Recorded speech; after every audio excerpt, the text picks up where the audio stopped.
বর্তমানে আমি প্রবাসী অ্যাপের মাধ্যমে বিএমইটি রেজিস্ট্রেশন করা গেলেও ট্রেনিং এর শিডিউলটা কিন্তু নেওয়া যায় না। তো আমরা চাচ্ছি যে একই ওয়েবসাইটের মাধ্যমে বিএমইটি রেজিস্ট্রেশন প্লাস ট্রেনিং এ ভর্তি এই জিনিসগুলো যদি অনলাইনে আমরা করতে পারি তাহলে কিন্তু আমাদের জন্য সহজ হয়। তো আজকের ভিডিওতে আমি দেখাবো কিভাবে আপনি ঘরে বসেই বিএমইটি রেজিস্ট্রেশনটা কমপ্লিট করবেন এবং আমি প্রবাসী বাদে অন্য কোনো ওয়েবসাইট দিয়ে এই কাজটা করা যায়। আমি যে কোনো একটা ট্যাব নিলাম, আপনি চাইলে মোবাইল ফোনের ক্রোম ব্রাউজারটা ব্যবহার করতে পারেন। এখানে গুগলে এসে আপনি সার্চ দিবেন employee.oep.gov.bd। এটা সার্চ করলে কিন্তু এরকম ওয়েবসাইট আপনার সামনে চলে আসবে। তো এরকম আসার পরে যেহেতু আমরা এখনো পর্যন্ত এটাতে কোনো ধরনের নিবন্ধন করি নাই, নতুন যেহেতু নিবন্ধন করব সেক্ষেত্রে নিচে লেখা আছে অ্যাকাউন্ট নেই, অনুগ্রহ করে এখানে ক্লিক করবেন। জাস্ট এটার উপরে ক্লিক করব। এখানে ক্লিক করার পরে উপরে দেখুন একটা অপশন লেখা আছে যে এই প্রক্রিয়া সম্পন্ন করতে হলে আপনাকে আমাদের বিএমইটি ডেটাবেসে নিবন্ধিত হতে হবে। যদি আপনি এখনো নিবন্ধন না করে থাকেন তাহলে অনুগ্রহ করে এখানে ক্লিক করুন। জাস্ট আমি কি করব, এখানে ক্লিক করব। এখানে ক্লিক করার পরে দেখুন যে বিএমইটিতে স্বাগতম লিখছে। তো এখানে আপনি আপনার নাম, মোবাইল নাম্বার এবং জাতীয় পরিচয়পত্রের নম্বর এখানে দিতে হবে। আর উপরে যে নামটা দিবেন এটা অবশ্যই আপনার এনআইডির সাথে মিল থাকতে হবে। আরেকটা বিষয় বলে রাখি, আপনি যখন এই বিএমইটিটা কমপ্লিট করতে যাবেন এখান থেকে, এখনো পর্যন্ত যেহেতু employee.oep-র কোনো হেল্প সাপোর্ট তেমন ভাবে দেওয়া হচ্ছে না, সেক্ষেত্রে আপনি যদি এগুলো কোনো টাইপের ভুল করেন সেটা সংশোধন করতে কিন্তু অনেক ধরনের ঝামেলা। আপনার অফিসে যেতে হবে, সেখান থেকে তাদের কাছে আবেদন করতে হবে, এটার সংশোধন করতে হবে, এই প্রসেসগুলো মেনে হচ্ছে এটার কারেকশন করতে হবে। সো প্রথম থেকেই আপনি একটু সঠিকভাবে করার চেষ্টা করবেন যাতে কোনো টাইপের ভুল না হয়। আপনি এখানে নাম লিখবেন, মোবাইল নাম্বার, জাতীয় পরিচয়পত্র নাম্বার, পাসপোর্টে যে মোবাইল নাম্বার আছে ওটাই যে দিতে হবে এরকম না, যে কোনো ফোন নাম্বার দিলে হবে। আপনার ভ্যালিড একটা কাছের ফোন নাম্বার দিবেন। জন্ম তারিখ দেওয়ার পরে এখান থেকে একটা ডিক্লারেশন ক্লিক আছে, জাস্ট এটাতে টিক চিহ্ন দিবেন। এরপরে যাচাই অপশনটিতে ক্লিক করবেন। এখানে যেই ক্যাপচাগুলো দেখতে পাচ্ছেন নম্বরগুলো দিয়ে যাচাই অপশনটিতে ক্লিক করে দিবেন। দেন আপনার ফোনে কিন্তু ওটিপি কোড চলে যাবে। ওটিপি কোড যাওয়ার সাথে সাথে কিন্তু আপনার এটা লগ ইন হয়ে যাবে। সেখানে কিন্তু আপনি আইডি পাসওয়ার্ড সেট করতে পারবেন না। তো যেহেতু আমরা লগ ইন করলাম, কোনো ধরনের আইডি পাসওয়ার্ড সেট করলাম না, সেক্ষেত্রে আমাদের যে কাজটা করতে হবে, এখান থেকে আমি প্রোফাইল অপশনটিতে যাব এবং এখানে পাসওয়ার্ড পরিবর্তনের একটা অপশন পেয়ে যাবেন। জাস্ট আপনি কি করবেন, পাসওয়ার্ড পরিবর্তন এই অপশনটিতে ট্যাপ করে দিবেন। যেহেতু আমি এই প্রোফাইলটাতে ইতিমধ্যে পাসওয়ার্ড সেট করছি, সেক্ষেত্রে কিন্তু বর্তমান পাসওয়ার্ড দেখাচ্ছে। আপনাদের কিন্তু এখানে বর্তমান কোনো পাসওয়ার্ড দেখাবে না, যেহেতু নতুন আইডি। সেক্ষেত্রে আপনি নতুন পাসওয়ার্ড এবং পাসওয়ার্ড নিশ্চিত করুন। একই পাসওয়ার্ড দিয়ে দুইটা নিশ্চিত করবেন এবং চাইলে আপনি একটা ইমেল অ্যাড্রেস ব্যবহার করতে পারেন, পরবর্তীতে যাতে ইমেল দিয়েও আপনি লগ ইন করতে পারেন। তো জাস্ট এগুলো বসিয়ে এখান থেকে আপডেট করুন, এই অপশনটিতে দিয়ে দিবেন। এই অপশনের কাজ যদি আপনার শেষ হয়ে যায়, আপনি চলে আসবেন প্রোফাইলে। প্রোফাইলে আসার পরে এখানে আপনি আপনার এনআইডির যে ইনফরমেশনগুলো দিয়েছেন সেই ইনফরমেশনগুলোই এখানে দেখতে পারবেন। বাকি যে ইনফরমেশনগুলো আছে এগুলো কিন্তু আপনার এনআইডি কার্ডের সাথে মিল রেখে প্লাস পাসপোর্টের সাথে মিল রেখে এখানে তথ্যগুলো আপনি ফিল আপ করে দিবেন। বর্তমানে বিএমইটি রেজিস্ট্রেশন কমপ্লিট হচ্ছে সম্পূর্ণ এনআইডি কার্ডের অনুপাতে। এনআইডি কার্ডে আপনার যেসব তথ্য আছে অবশ্যই বিএমইটিতে সেসব তথ্য দিতে হবে এবং বিএমইটিতে যে ছবিটা আসে সেই ছবিটাও কিন্তু আপনার এনআইডি কার্ডের ছবি আসে। তো এখানে জাতীয় পরিচয়পত্র নম্বর যেহেতু দেওয়া আছে, জন্ম তারিখ, নাম ইংরেজিতে দেওয়া আছে, আপনি জাস্ট এখানে বাংলায় এনআইডি কার্ডের ভিতরে যেভাবে স্পেলিং দেওয়া আছে জাস্ট আপনি ওভাবেই এখানে স্পেলিং লিখে দিবেন। পিতার নাম ইংরেজি প্লাস পিতার নাম, মাতার নাম ইংরেজি, এগুলো হচ্ছে আপনি দেখে দেখে এন্ট্রি করে দিবেন।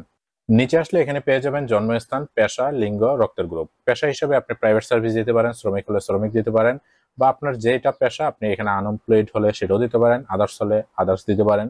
ওকে। তো এখান থেকে লিঙ্গ হিসেবে আপনি যদি পুরুষ হন মেল দিবেন, আর ফিমেল হলে ফিমেল দিবেন। রক্তের গ্রুপ আপনার যেটা সেটা এখানে আপনি দিয়ে দিবেন, কারণ আমি পজিটিভ দিয়ে দিলাম। ধর্ম এখান থেকে দিয়ে দিবেন। ওকে।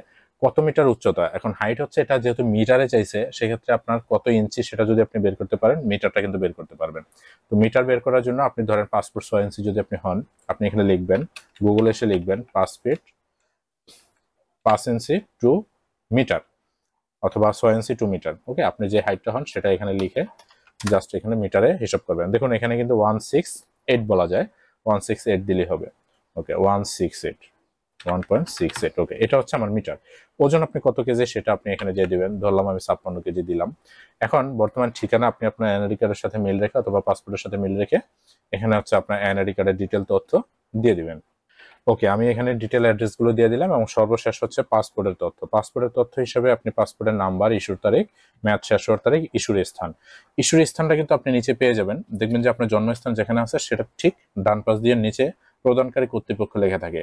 তো সেখানে হচ্ছে আপনি ইস্যুর স্থানটা দিয়ে দিবেন। সেটা ঢাকা থাকতে পারে, আপনার আপনি যেই ডিস্ট্রিক্টের বা যেই অফিস থেকে আপনার এটা প্রদান করা হয়েছে সেই ডিভিশনাল অফিসের নাম লেখা থাকতে পারে। তো প্রদানকারী কর্তৃপক্ষ এটা ঢাকায় লেখা থাকে আমাদের জন্য সাধারণত। এরপর হচ্ছে পাসপোর্টের ফাইল একটা আপলোড করতে হবে। সেটা চাইলে আপনি ইমেজ ফাইল যে কোনো পিডিএফ আকারে আপলোড করতে পারেন, অথবা আপনি চাইলে জেপিজি আকারে আপলোড করতে পারেন। দেখি আমরা কোন আকারে এটা আপলোড হয়। ব্রাউজে গেলাম, আপনি চাইলে জেপিজি আকারে এটা আপলোড করতে পারেন। ওকে, আমি যেহেতু অলরেডি ফাইলটাকে স্ক্যান করে রাখছি, সেক্ষেত্রে আমি ফাইলটা ধরে জাস্ট আপলোড করে দিব। ওকে, এখন দেখুন ফাইলটা কিন্তু চলে আসছে। এখন পাসপোর্ট নাম্বার ডিটেল ইনফরমেশনগুলো এখানে দেওয়ার পরে আমি জাস্ট এখানে আমি অঙ্গীকার করছি যে এটাতে টিক চিহ্ন দিব, দেন সংরক্ষণ করুন ও এগিয়ে যান এই অপশনটিতে ট্যাপ করে দিব। আরেকটা বিষয় হচ্ছে আপনি এখানে একটা স্বাক্ষরের অপশন পাবেন। স্বাক্ষরের এখানে এসে আপনি 300 পিক্সেল বাই 80 পিক্সেল একটা স্বাক্ষর আপলোড করে দিবেন, যেটা কম্পালসারি না, আপনি দিলে ভালো। ওকে, আমি এখানে স্বাক্ষর আপলোড করে দিলাম, দেন নিচে চলে আসবো। যেহেতু আমাদের সবকিছু দেওয়া কমপ্লিট, সেক্ষেত্রে আমরা এখান থেকে সংরক্ষণ করুন ও এগিয়ে যান এই অপশনটিতে ট্যাপ করব। দেখুন এটা কিন্তু আমাদের এখানে সেভ হয়ে গেছে। জাস্ট যদি কোনো টাইপের ভুল আপনি দেখতে পান, তাহলে এখান থেকে আবারও এডিট অপশনে যাবেন, দেন এটা কিন্তু আপনি চাইলে চেঞ্জ করে নিতে পারবেন। চেঞ্জ করে জাস্ট আপনি সাবমিট দিবেন। এখন হচ্ছে আমাদেরকে পেমেন্ট করতে হবে। পেমেন্ট করার জন্য পেমেন্ট করতে এগিয়ে যান এই অপশনটার ভিতরে যদি আমরা ট্যাপ করি, তাহলে কিন্তু আমাদের পেমেন্ট অপশনটা চলে আসবে।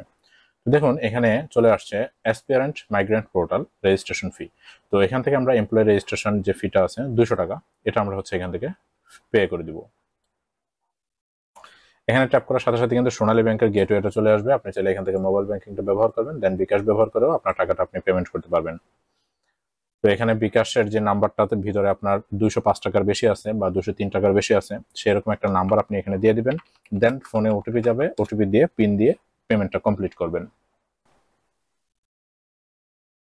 দেখুন এখানে কিন্তু আমাদের পেমেন্ট করা কমপ্লিট হয়ে গেছে। দেন এখানে একটা অপশন আসছে রেজিস্ট্রেশন কার্ড ডাউনলোড। সো আমরা কি করব, রেজিস্ট্রেশন কার্ড ডাউনলোড অপশনটিতে ট্যাপ করব।